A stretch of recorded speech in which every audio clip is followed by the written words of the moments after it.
Good morning. We are on page 416 in the Mao'r the Mao'r of the Mittler Rebbe,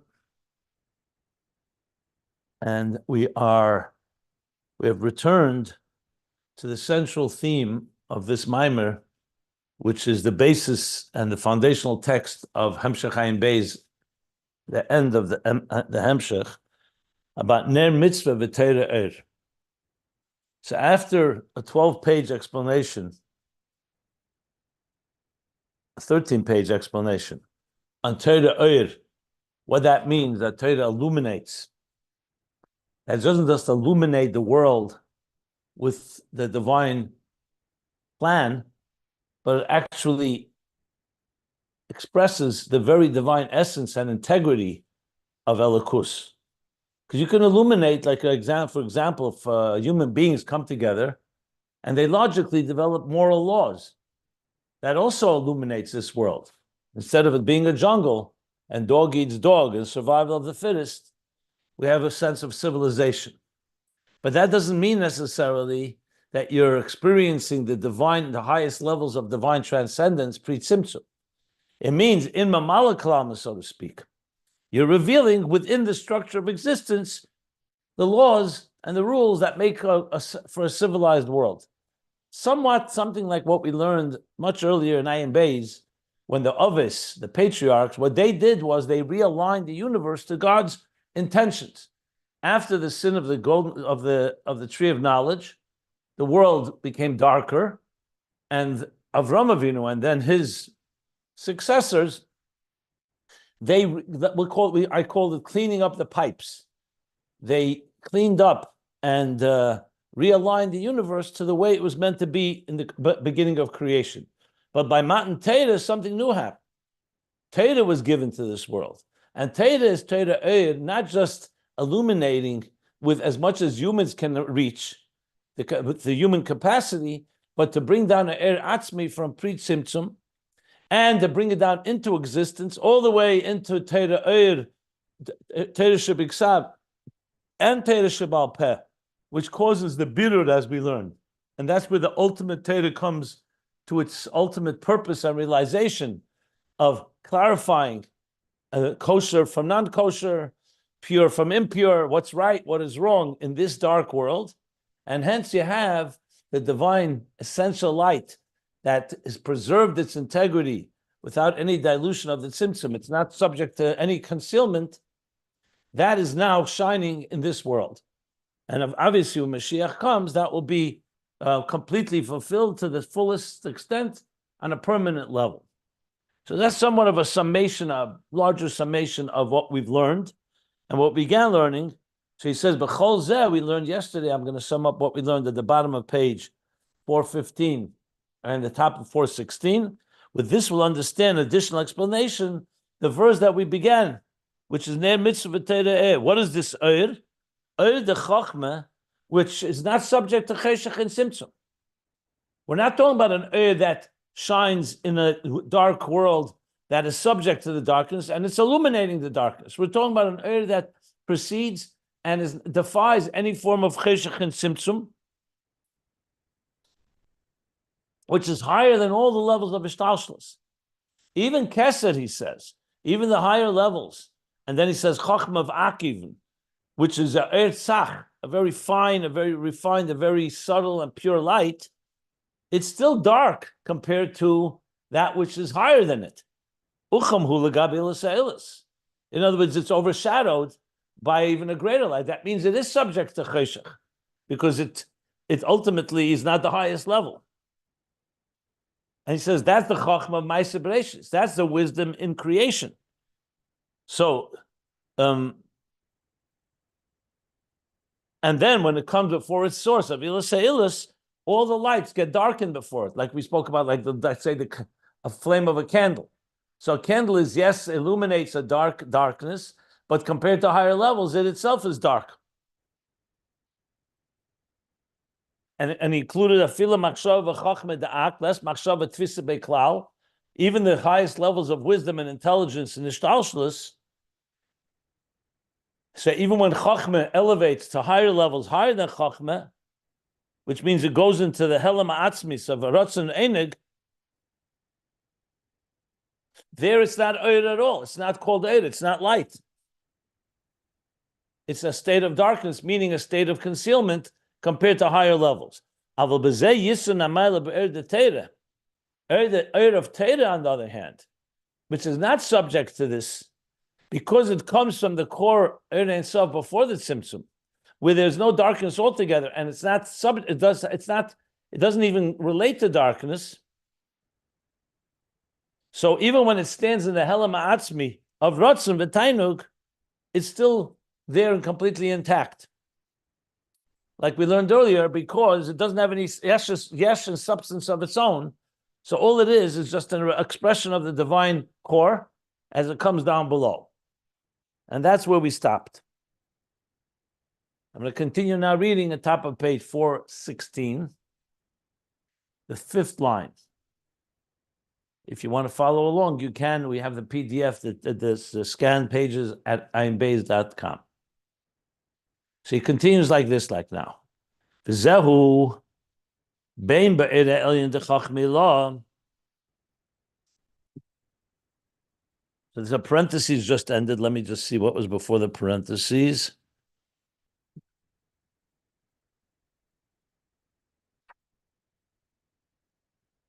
One second.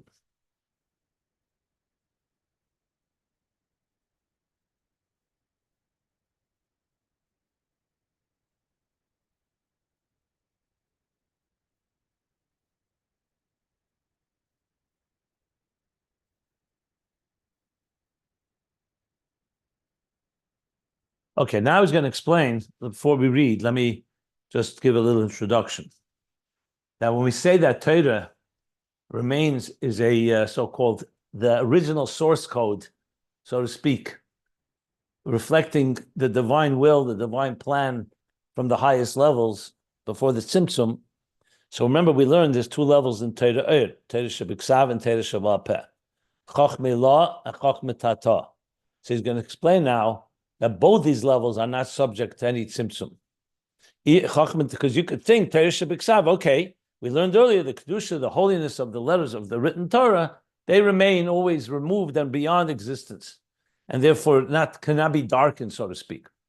But Torah Sheba'al Peh, you can say, well, that enters and discusses all the arguments of, and enters the Machshakim Shivani, the darkness of this world, like we learned about Talmud Bavli. That enters a dark place where there is confusion and there's arguments of right and wrong, and there's there's lies and deception, and it's addressing and enters, engages with, and immerses itself in this material world. So you could say maybe that is somewhat compromised, or not quite with the same full integrity of the divine energy before the Tzimtzum. So he's going to explain now that both, this what we're talking about, Torah being higher and not subject to any type of concealment, is both a Chochmei La of Torah Shebiksav and Chochmei Tata. So some of what we're going to learn here has been said earlier, but now, as I said yesterday, he's tying it all together as he moves it along to come to explain how Ner Mitzvah and Torah, the distinction between the two. That's what this is leading to, because he began the paragraph on the bottom of last page that with this we'll understand more explanation in Ner Mitzvah and Torah. So right now he's still summing up what is Torah in this context. So he says now like this: V'zehu, this that we just said, that Torah is ein b'chinas cheshach v'tzimtzum master klal lefon of kishanigla.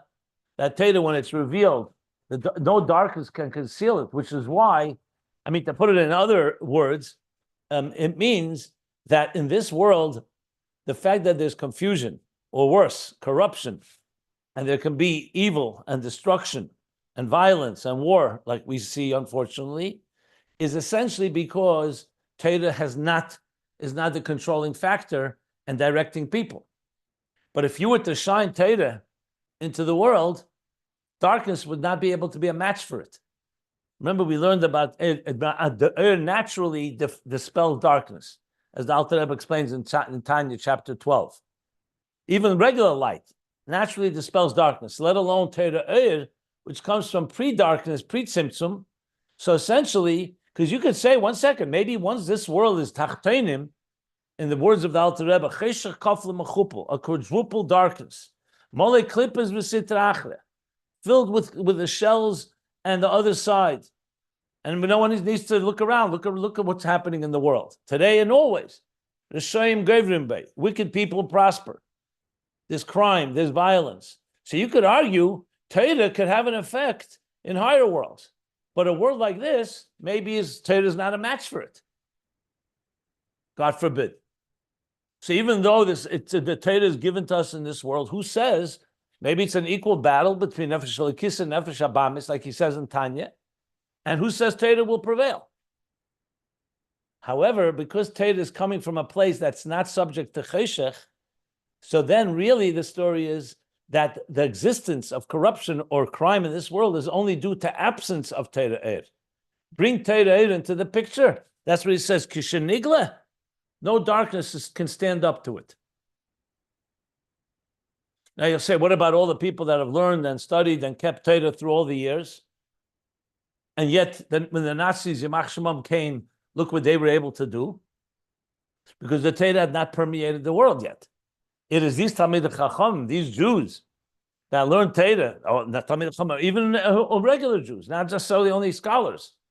They indeed brought Torah in, but the process was not finished. When Mashiach comes, then the process will be finished. So the fact is, we're still working, and I mean, as the Rebbe puts it, we're already at the end of the process, near the end or at the threshold. And the fact of the matter is that Torah will prevail. And we see that. Avram Avinu, what he began teaching almost 4,000 years ago, now has become the values in this world. The values of human rights, the values of charity, of kindness, tzedakah mishpat, of justice, and so on. So the point is that with Torah, we're empowered. Without Torah, as I said before, our human intelligence could lead us to a moral code that would create a civilized world, but it would be limited. It would not really transform the darkness. It would keep things at bay. There'd be coexistence at best. Torah brings the integrity of divine pre-Tzimtzum reality into post-Tzimtzum consciousness. And that's the Chiddush here. And it does not get compromised in any way because it's not affected by the Tzimtzum, which is the big theme that has been talked about, why it's called Torah Atzmi, not just Torah Atzmi. Now he's taking, as I said, he's summing it up, and he's saying now that this Atzmi of Torah is both Bein Ba'ir Ha'elyon. It's not affected by the Tzimtzum, both the Ha'elyon of Chachmei Law. And if you go down like almost a half a page down, he's going to say, Kamoy Kain, Torah b'chachmet tata. So the Bain is quite a few lines. He's saying both in Chachmei Law and in Chachmet tata. So if you look at the line that begins v'choshech shekadim la'ir, almost halfway down, he'll say Kamoy Kain. So that's where he concludes the Bain. You want to see the flow. So let's start now with the first Bain. V'zehu, that which defies any cheshach and Torah defies any darkness and tzimtzum, his Bein Ba'ir Elyon de Chachmei Law, both in the higher light of the higher wisdom, the supernal wisdom, Shal Zeh Omar. Remember, the supernal wisdom was Torah Shebiksav, and he's now going back to the pasuk that he used before that we discussed yesterday in the previous paragraph. Shazal Zeh Omar L'chvedi Barasav, that from my covet I created. And what's covet? Ain't covet Ela Torah Er. What when you say l'kvedi, doesn't just mean God's glory. It ain't covered. The Chazal say is Torah, the Torah the covered of Hashem. So for the covered of Hashem of Torah he created. Shazel b'chinas yashar kanal. This is the first level of mamayla lamata, from the top down. Chachmei Law l'kvedi mamayla lamata, that he created. It's all l'kvedi of Torah Liyas b'chinas atzmis chachmosei mamish. Being that this is the core of God's wisdom, meaning Atzmis, as he said, pre-Tzimtzum, not subject to any form of concealment, like he spoke about earlier. That's why through Torah Dafke, it reveals the depths minei cheshech, from within the deepest levels of darkness. Cheshech minei cheshech sisrei ha'elyon. The cheshech sisrei elyon, if you remember the chashmal elyon, the cheshech sisrei elyon is the tzimtzum, not the darkness down below, but the darkness above. She'en kol cheshech machshech sham. Because there's no darkness that can conceal that level. So even though that's a level of darkness where it says God's hiding place, but that darkness, the dark part of it, it's only affects and the levels like Keser and Ak, like we said before, where the Uchamhu kodam ilas ilas. You need a level that is an Eir that is affected by darkness, like most Eir is. But Torah Eir precedes that all that, because Torah Eir, like we learned, is Chochmah, Koyach Ma, and Bittul, completely doesn't have any substance of its own. And all it is a reflection of the divine core, like we've been learning. So therefore, yeah, it's atzmis in itself. So therefore, ein kol chesed machshech sham klal. No darkness can conceal that at all. Va'afilu be'ilas ha'ilus atzmai, the chol nehurim mishkashoin kameh. Even the ilas ha'ilus, which is the cause of causes, for which Keser does get darkened, and all the Nehirim get darkened before it, like we spoke about a candle, as powerful as the light is. However, when it's in the face, in the presence of a higher light, meaning the level of what he's calling Ilas ha'Ilas, then it gets darkened, but not Torah. Torah is not affected by that in any way, because like he said, Torah retains its complete expression of the divine essence. Aval Eir de Torah, but the Eir of Torah, Harihu Shashrim Atzmim. The Eir of Torah is the Shashrim Atzmim. It's the core delights of Atzmos, of the Eberster. Kamesh Kosav Eya Etzlei Omer. Shashrim Lefonov. That the Torah for him is like a nursling, like we learned. Umna, he called it, is God's, essentially his workbook, his blueprint. Shashrim, it is his delights before him. It's a whole different level. So Eir is a reflection of divine energy, and Eir could be subject to darkness on certain levels, in Ishtalshus especially. But Torah comes from a place that's higher than that, Shashrim, Lefonim, Shashrim. V'gam ba'arofel. And also we said, remember, Moshe Nigash al Arofel, Moshe approached the cloud. In other words, even when there's a cloud of darkness, so a type of cloud that shrouds, Asher Som Ha'elakim, Heir de Torah Lamata, Kamei B'matan Torah. Like we learned before, there's Elakim.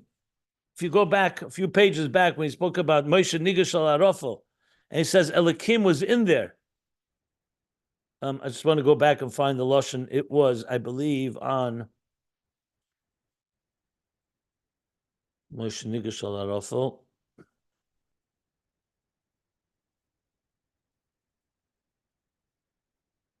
Let me see.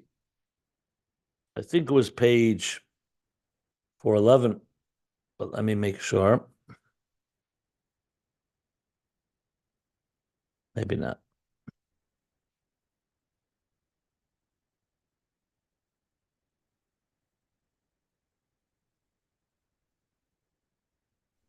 $407. 407 could be. I just joined, but I think it's about 2/3 of the almost at the bottom, 7 lines from the bottom. Yeah, I see. Yeah. Dafke shesham elikim, dafke ki kved elikim has to dover. Yeah, behelam achad helam. Yeah. Oh, he's going back because there he says all the Nehirim and Mishkashoin. There he talks about the Ertzach and Mitzuchtzach as well.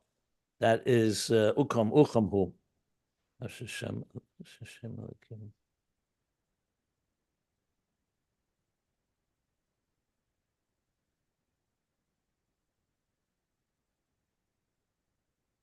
Yeah. He's going back. So even this Arofel, so some.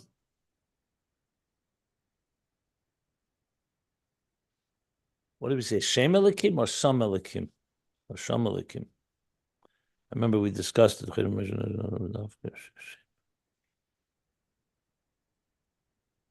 Elikim. That's it, yeah. So even in that arafel, which means even in that cloud, which is a state of darkness, he says, the Torah radiates there, illuminates there, like it was by Matan Torah. The Gambi Ridasa Bishtalshalis. And also when the Torah descends and lowers itself into the cosmic order, into the whole structure of existence, it retains its light. Lefi shebachachim the Torah bara, lefi shebachachim the Torah bara hakol canal. So again, he's summing up what we learned earlier, because with this wisdom of Torah, God created everything. So the whole creation, including the Choshech, including the creation that's created through the darkness and Tzimtzum, is all coming through Torah. So Torah transcends it all. And even when it's in that state where Torah is creating, so he said, well, it's actually saying like this, because we learned that Torah is like the blueprint of creation. So Torah comes down into creation. So he says, Im kol zeh, even as it comes down below, ein bo shinui hamahus klal. Again, he's summing up a lot of ideas that he said earlier. So there are things we learned. So ein bo shinui hamahus klal. Its personality, its core identity does not get changed at all. Bein kamoisha hoisa kedem shenivre elam. Both how it was before the world was created, lifnei tzimtzum addition, which is pre-tzimtzum, the first tzimtzum, ubein la'achar shenivre elam, ayedei tzimtzum, v'cheshach shekodem le'er kanal. So the Torah, both is exactly the same. It retains its essential nature wherever it is. Both, like we learned, kamay, like we said, atu mishenivre elam, atu la'achar shenivre elam. If you recall, he said, so the Torah, both the way it is before the Tzimtzum, completely before existence, and also the way it's after the Tzimtzum, after the creation, after the Tzimtzum, and the darkness, which precedes the Oyer. The Oyer means here the Oyer of the Kav, that comes after the Tzimtzum. Canal. So the Torah is beyond, it doesn't go through any Shini Mahus as it travels through the whole Ishtalsha. So it is, as I said, it retains its essential integrity, and that's why it has the power to transform darkness to light, because it's never subject to darkness in the first place. That doesn't mean there's no darkness in the world. But once you bring Torah into the picture, the Torah is the one that begins to shine light and ultimately transforms the darkness into light. The Dal. The Dai Lamevin. The token expression of the Mittler Rebbe, enough for those that understand. That is the first bane. So that which we said that Torah retains its integrity and is not subject to Tzimtzum, he just explained the Chachmei Law, Yashar, that comes from the top down like in written Torah. Now he's going to say the same thing is also with Torah Sheba'al Peh. Even though Torah Sheba'al Peh does immerse itself and engage with the world a lot more than Torah Sheba'al, because as we said, it discusses all the issues and enters the fray and the confusions, the arguments, what is right and what is wrong. It enters into the world of Tumah and Tara, purity and impurity. Everything we have learned. So he's going to say that. So he's going to say, "Kamay Kain, Omar." And let me read this piece, and then we'll go back and I'll stop for any questions if anybody wants clarification. Kamay Kain, Omar. And so too we say the Torah b'chachmet Tata, the Torah Sheba'al Peh, that the Torah is also the second dimension of of the oral Torah, of chachmet Tata, of the lower wisdom Malchus, and the oral Torah Sheba Mata L'mayla, which its development comes Mata L'mayla through our learning and understanding, using the methodology that was given to us to understand the Torah, bebirur the Chozer canal, in a birur, in a clarification and a separation of Chozer, of refractive life coming from the bottom up.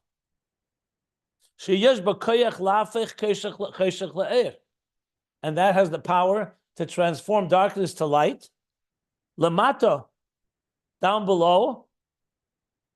And what Chozer are we talking about? Not the Chozer Elyon of the Tzimtzum Arishin. That we spoke about in the Chochmei Lod.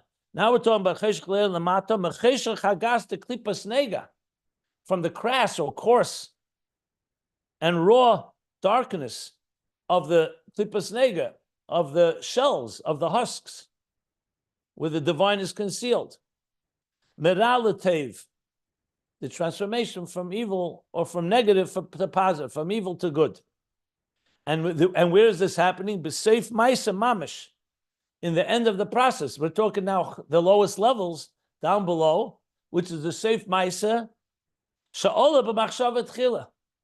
And now he's bringing back that idea that this end of the process is what arose in the original thought in the highest levels. That's why this process leads us to a place that's even higher than Teresh B'Ksav.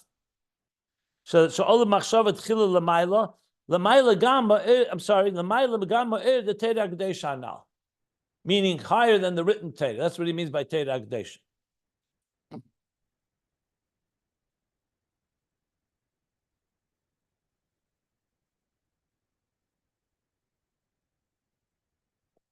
Let me stop here, even though we're not finished the whole subject, if anybody wants to ask anything.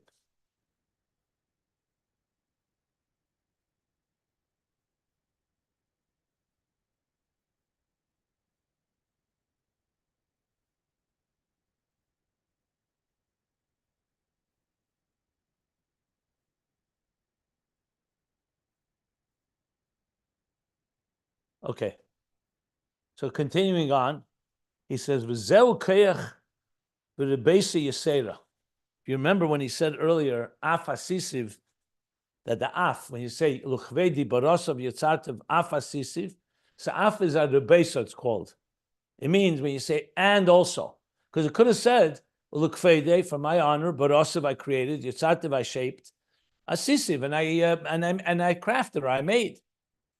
Af asisiv, af is a rebeisa saying af, and also I did asiyah. So the Maimon is being medayik in many places in Chassidus asks, what's this af? Why do you need an af? Why it doesn't say barasav af yitzartav? It says barasav yitzartav af asisiv. So the bottom of the end of the paragraph in the last page, he said, what is the rebeisa? Is because in asiyah you're getting an additional element that you don't get in yitzira. Yitzira, briyat, yitzira are more or less proportionate to each other. But the af asisiv is a leap because now in Seif Maisa Machshavat Chila, because in Asiyah, you get also the af, the ribui, which you're getting something, it's elevating you all the way back to the top, propelling you to the root of it all, because Seif Maisa Machshavat Chila, no, it's Tchilos and B'Seifon. So he said that at the end. But af asisiv b'mishnah Talmud, af l'rebeisa mishum the no, it's Tchilos and B'Seifon. So being that he's using that word, so he's saying, "V'zeu koyach u'rebeisa yisera."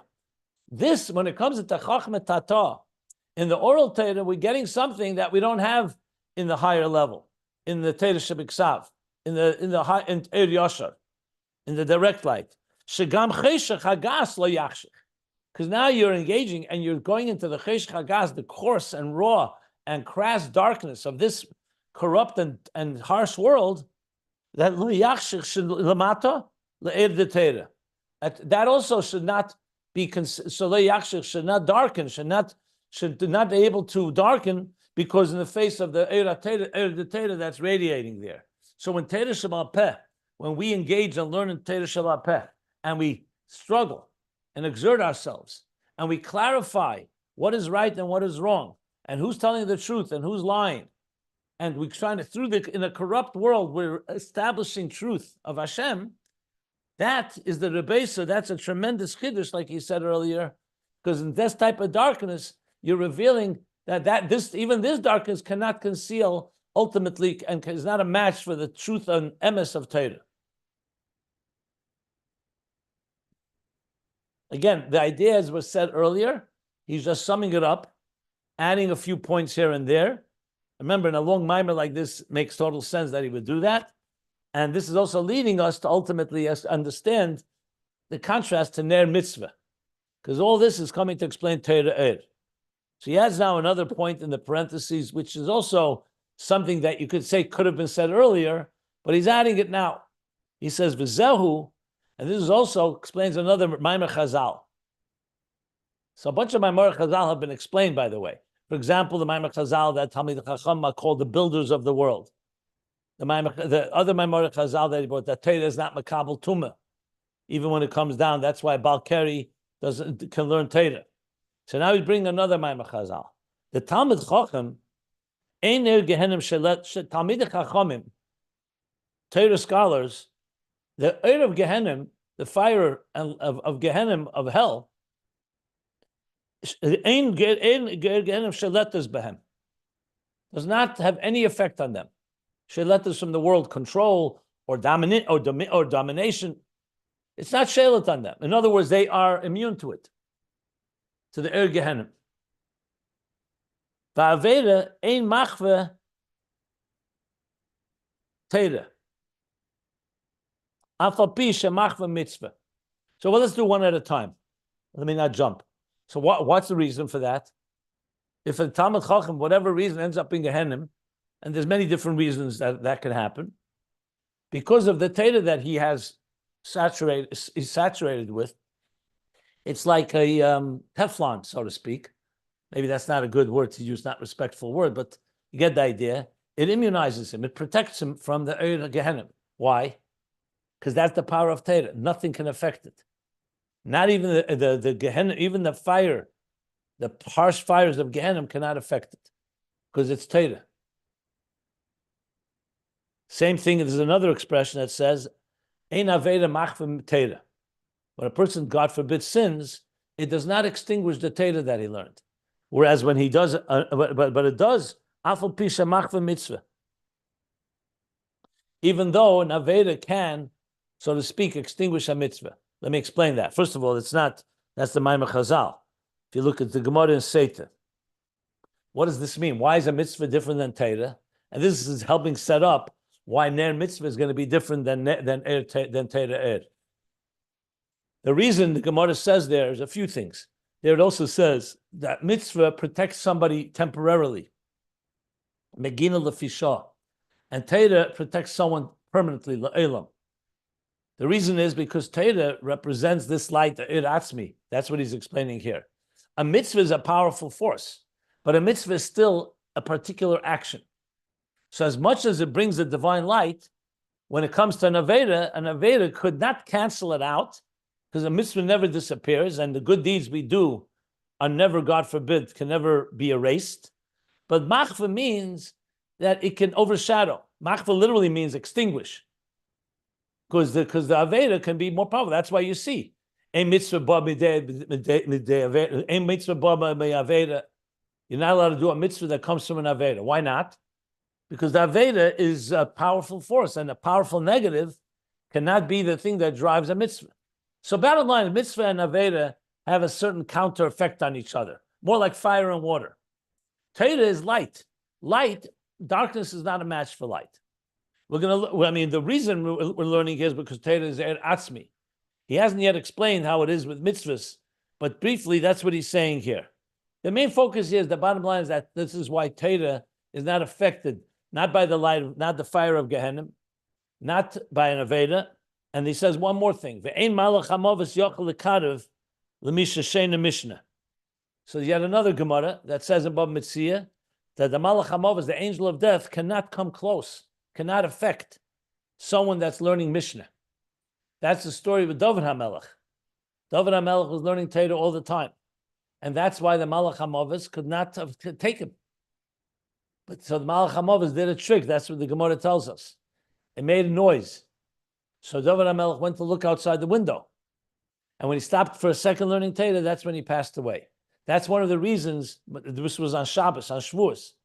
So this is one of the reasons that that we don't say Good Shabbos as certain late after Mincha, a certain period in time. There's a custom not to say Good Shabbos, and we say Mizmer LaDavid. There's a period in time Shabbos because that was the moment when David HaMelech passed away. So the fact is he couldn't have taken him because the Malach HaMovus has no control. Just like he said here, Gehenna, hell, sin, the angel of death cannot affect someone that's learning.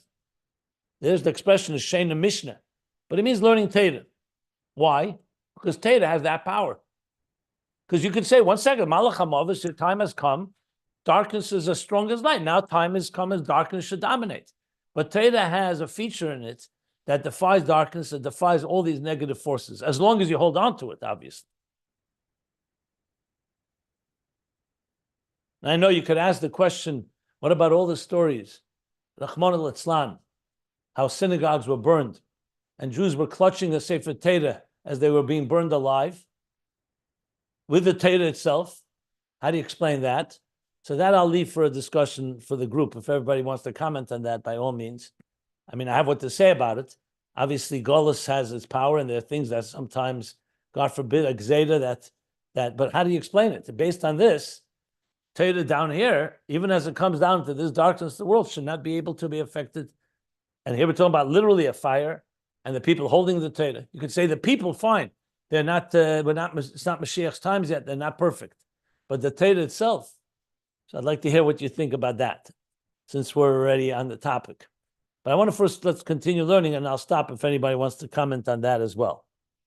And what is the reason for all this? Now he's adding another point, which I think he said earlier. But again, the Rebbe, Mittler Rebbe, is using so many different expressions that you have to really organize it. So he says now he's using another way of explaining Torah. Till now he was saying Torah is a Torah Atzmi. But if you remember, there was one place he said it's called Mao'r Shebetera. And Mao'r is higher than Oyer. It's the source. So now he's bringing that. Because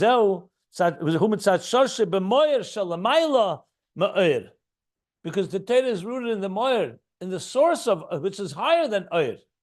Oyer, you can say, okay, there's light, and light is subject to darkness. The Tzimtzum can conceal the light. Well, we're talking about Torah that's connected to them, rooted in the Mao'r.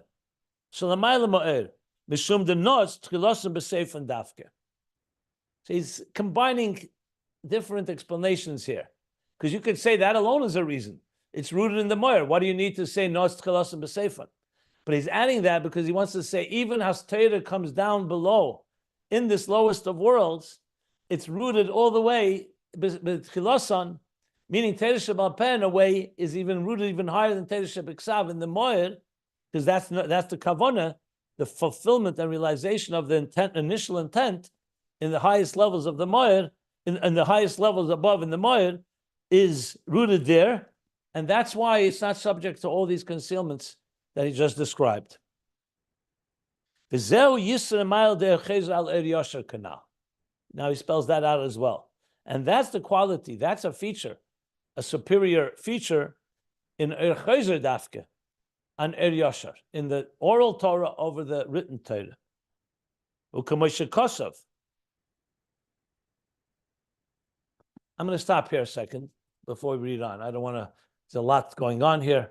Let me stop right here. We'll read that afterwards. I'll stop for questions, comments. If somebody wants to suggest an answer to my question earlier about the Sefer Torah, by all means.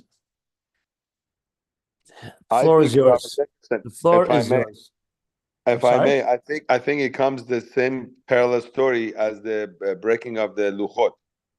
What happened there? They saw godliness, they saw everything, but yet this happened, and says the letters of the Torah were flying off of the stone. I think the idea is internalization.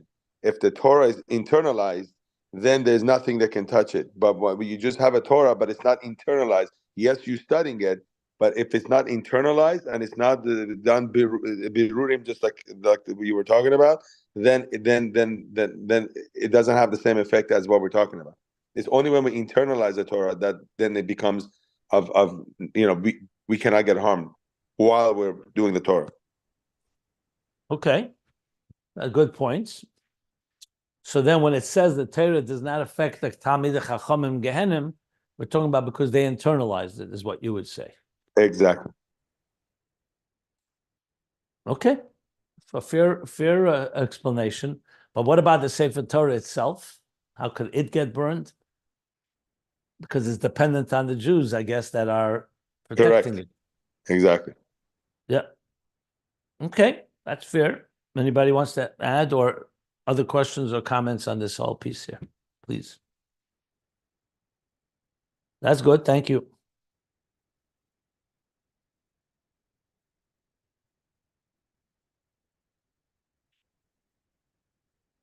Okay. I mean, you could also say a couple things. First of all, someone holding onto a Torah as a shul is, God forbid, burning is, I mean, they're in panic for their life, and they're clinging to that which they hold dearest and that which they hope will protect them, I suppose.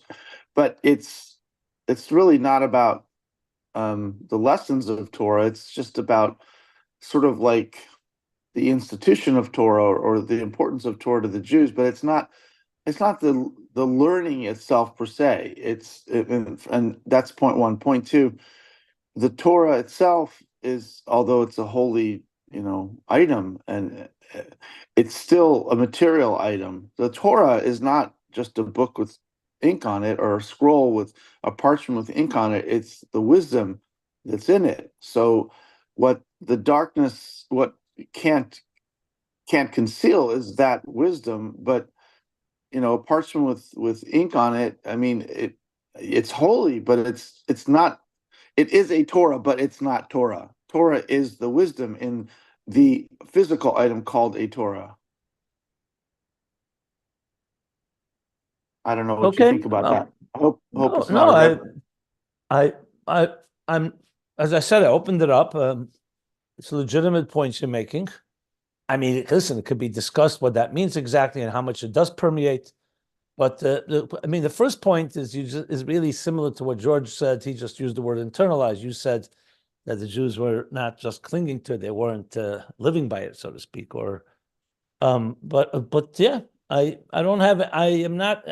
Not all the points you made are in my opinion, are good and fair.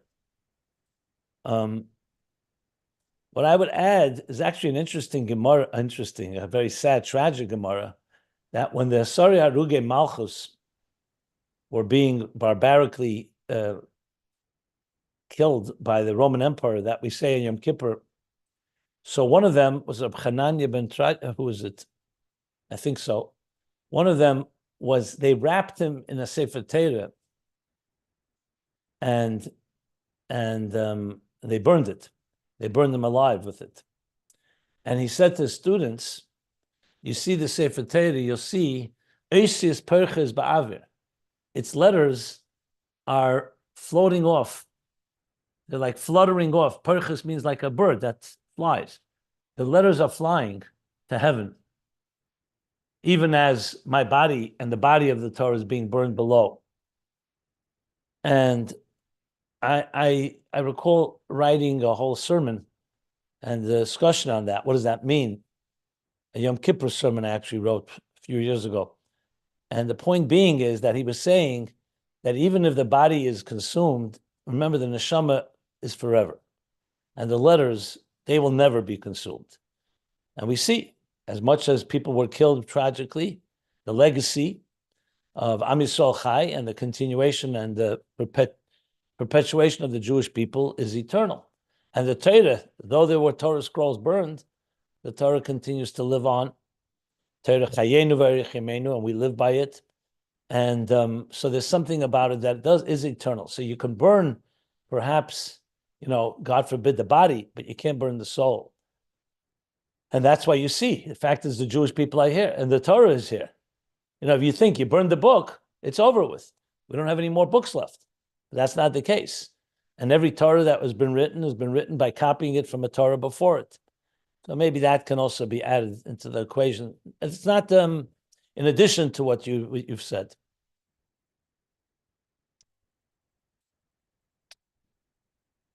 Yeah. Okay, good. Are there any other questions at any other points that we learned here?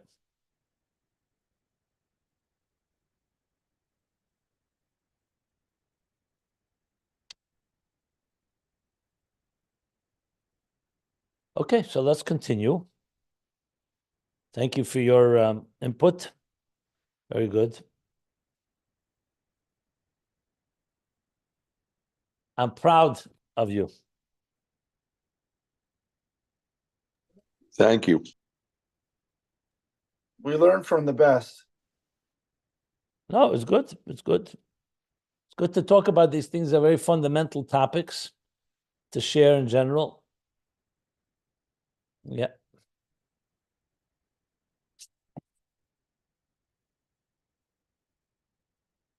Okay, so let's continue reading. He says like this now. K'moshe Kosav. V'yema la'adam hein yiras Hashem hi.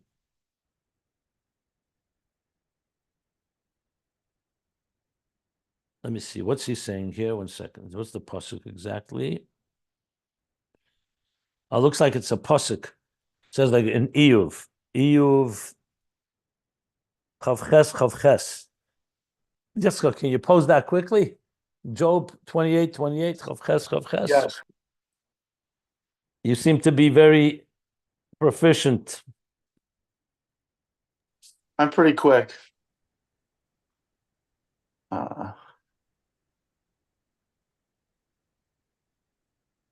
What was it? Eov what? 28:28.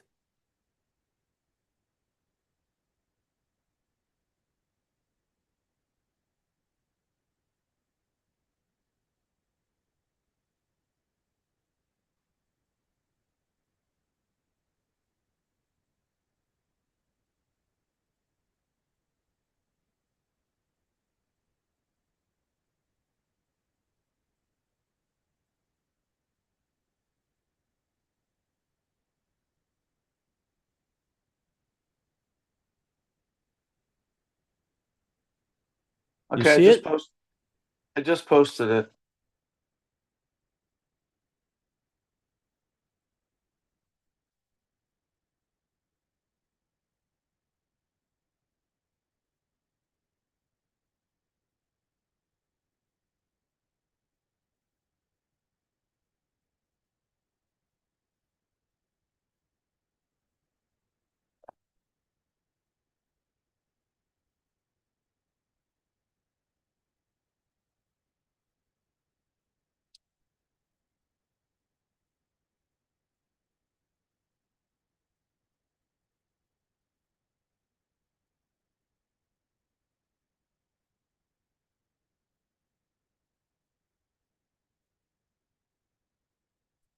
It just says the same words that the Rebbe writes, more or less.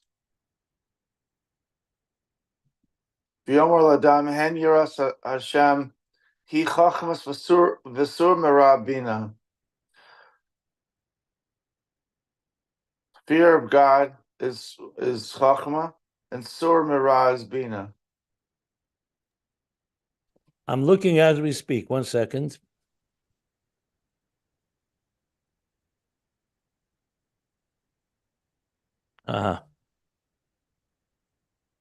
Okay, good. This is the whole pasuk. So he says like this: U'kamoshe Kosav. Thank you for posting it. Yeah, U'kamoshe Kosav. V'yema la'adam hein yiras Hashem hi chachma. The reverence of God is chachma, is wisdom. V'sur merah hu bina. And sur merah, to shun evil or to reject evil, is bina shalamayla. So the question is, what is that relevant to our discussion here? So let's see what he says. Va'afal pi. I guess he's trying to say is because in Torah Sheba'al Peh you have these elements of bringing Yiras Hashem and maybe Sur Merah. Let's see what he says. Va'afal pi shekvar ra v'yispera l'chachma d'Torah Kedesha v'yichino kanal. Earlier we learned the pasuk ra v'yispera, which means already in the Torah Shebiksav, in the Holy Torah, there's already he laid out the blueprint. Remember the blueprint, and he prepared the ground. Everything was there. All the details. Canal. And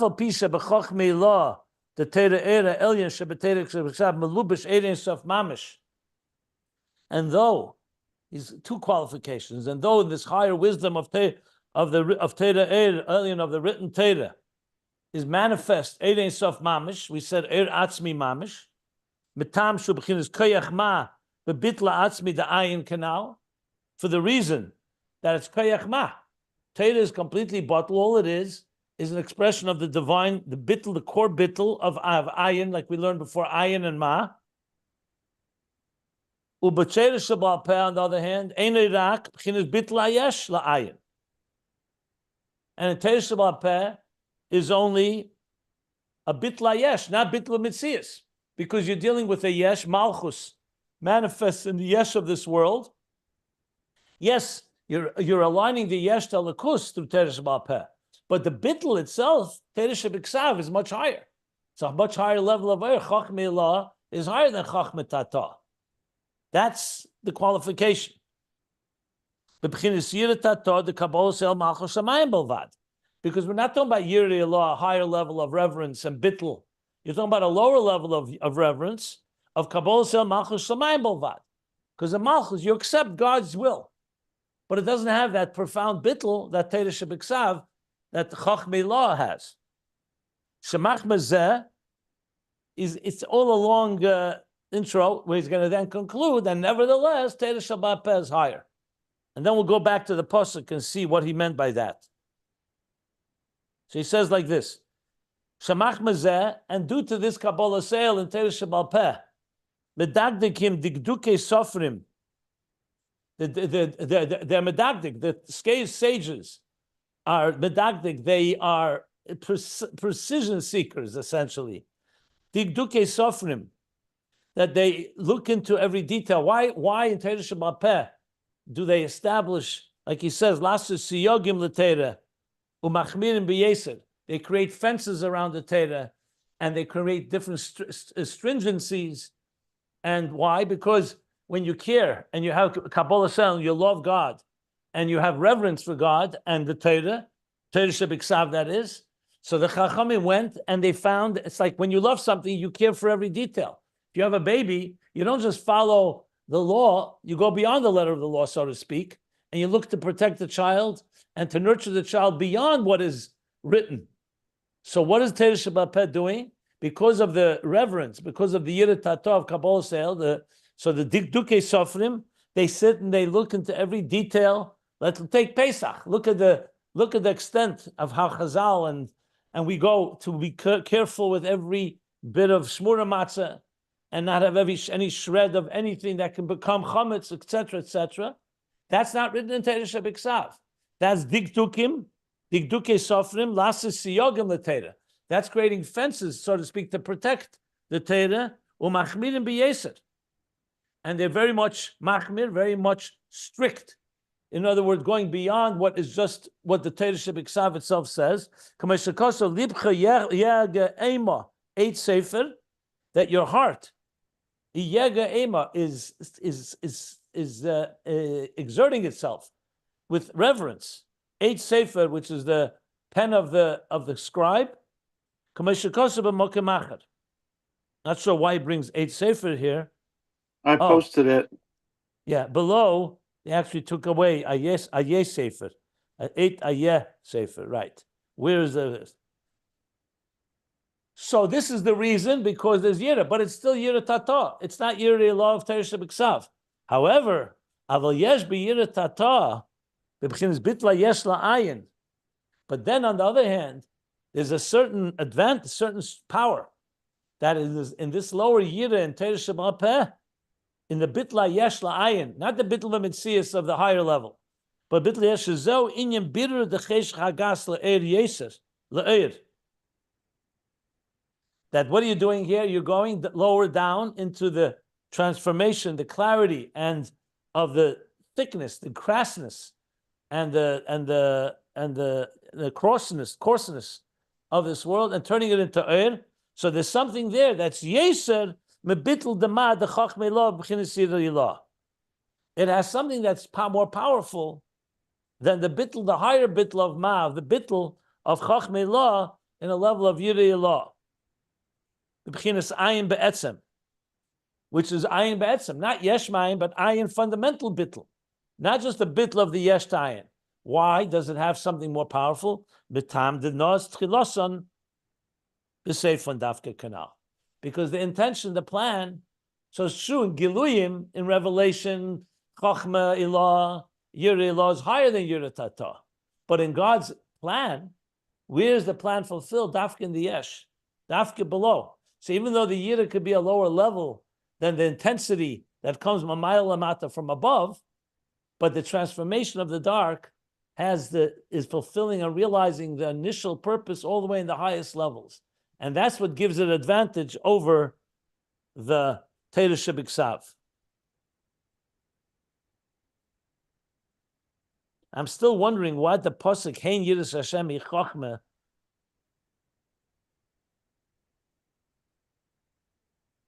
Shalmayla v'Surmara Bina Shalamayla.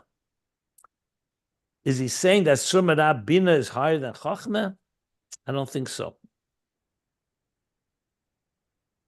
Not sure how the pasuk proves anything. But let's see here. Let me stop here. Maybe let's see 1 second. Yeah, I'm going to stop here because he's going to go now into Mashiach and a few more points. But that pasuk, I still don't understand how that pasuk proves anything. What does it prove? Not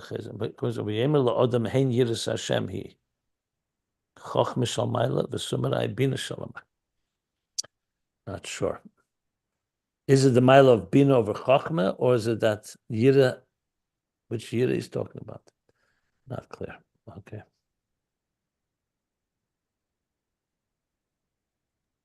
How about the pasuk in Tehillim? You know, Reshit Chochma Yirat Hashem Sechel Tov L'Chol Osem Teilato Omedet La'ad. Does that have anything to do with this? What is the pasuk again? Sorry. It says Reshit Chochma Yirat Hashem Sechel Tov L'Chol Osehem Teilato Omedet La'ad. Not sure. I'm not sure.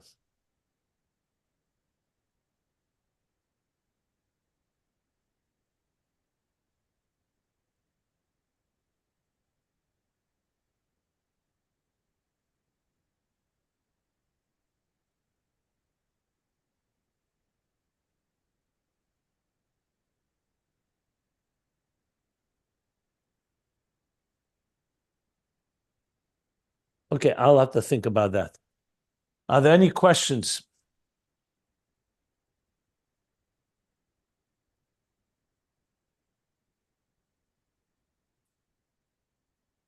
No questions? Okay. I just had sort of an observation. I was trying to also understand this mashal or this pasuk Azariah. I think I'm close, but I'm not going to say it until I really think it through. But the thought that came to my mind about how Torah Sheba'al Peh has an advantage in some sense over Torah Shebiksav or Chochma Ila. It reminds me of, you're gonna probably smile or maybe be perplexed, but the Butsina Dekar Danusa. So when we talk about the power of tshuva, when you hit the lowest of low, because it's lodged in the highest of places, moichem stima.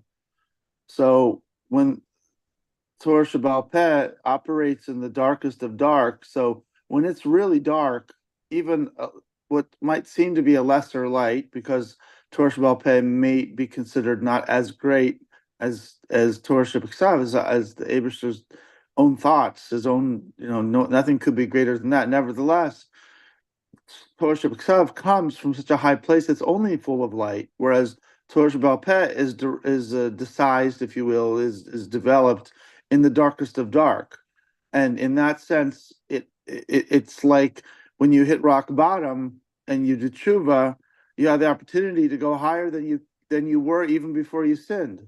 What are you adding that doesn't say here? I'm not clear. What am I adding? Nothing. I'm adding nothing. I was saying that it was trying to say that this seems like to help explain the power. How could it be that Torah Sheba'al Peh has? I think it's quite clear. He's been explaining it for the last 3-4 pages. Okay. So to me, I mean, if that helps you, fine. Yeah. I didn't know it was not clear. I thought it was very clear. For me, that last statement kind of just really brought it home, the point. Maybe Okay, if it helps you, fine. too many 6:30 a.m.s, but yeah, no, like I said, I don't think I'm adding anything. Okay, well, if you go back a few pages where he spoke about them, what Torah Shabbat Peh adds, on page 412, he says exactly this, that it's the power to transform the physical, the darkness below to light. That's Dafkin Torah Shabbat Peh. It's a Chidush Gomer, he calls it, a Chidush Gadol, a Chidush Gomer, I think he called it. And he said, "Kamoisha ra atzmei nepach l'teiv b'bal tshuva." He said There exactly you have it. that. So he said that exactly on page Okay. 412. That's why I was wondering, you're quoting from that? Okay, then it says that clearly. Shamovis nepach l'chaim. Yeah, on page 412, he says that. Now, Where I exactly? qualified Where on 412? close to the top. There's a parenthesis. Line 7 or 8. Shara asmu nefach l'tov. Wow. But Cool. Baal Tshuva, yeah. Yeah, and I but at the same time, George asked a few maybe a week ago the question about rock bottom. So I made it clear that we're talking about Torah here. Torah is not rock bottom. And you can use tshuva as an example. Rock bottom, what he spoke was mamata lamaila from Tefillah, where he spoke about how the gvura themselves get transformed and sweetened from the rock bottom of distress. correct. He's not talking about distress here. This I isn't know. about I said it someone. was just I said it was an analogy. I didn't say it's Anyway, related. I'm just qualifying it. I'm not speaking just to you. I'm speaking to the whole Yeah. class. And I I'm see. saying this question was asked, can you compare it to the rock bottom that we learned earlier about Ein Oid? And I said very clearly no. Because in Ayin Beis, he makes it very clear that Ein Oid is in the domain of very Mamata Lamaila, not the Mamata Lamaila within Mamata Lamata of Torah. That's what I wanted to just qualify. Since you used the word rock bottom, I don't want to make any confusion. So what he's talking here is in Torah, yes, it's Torah is Mamayil Lamata in general, all Torah is Mamayil Lamata. Torah Shabbat Peh is an extension of the written Torah. However, the element of Torah Shabbat Peh that is added is that it is developed through our learning it. And that is the Mamat Lamayla that he's talking here. And indeed, that is rooted in the highest level. Like he said, the beginning is wedged in the end. And that's why it has that quality, because it transforms the darkness to light, meaning the darkness of this world, which is the ultimate kavanah, as he's been explaining here. Yeah. Okay. Good. Fine. So we'll stop here. 2 lines from the bottom of page 416. And we'll continue on Sunday.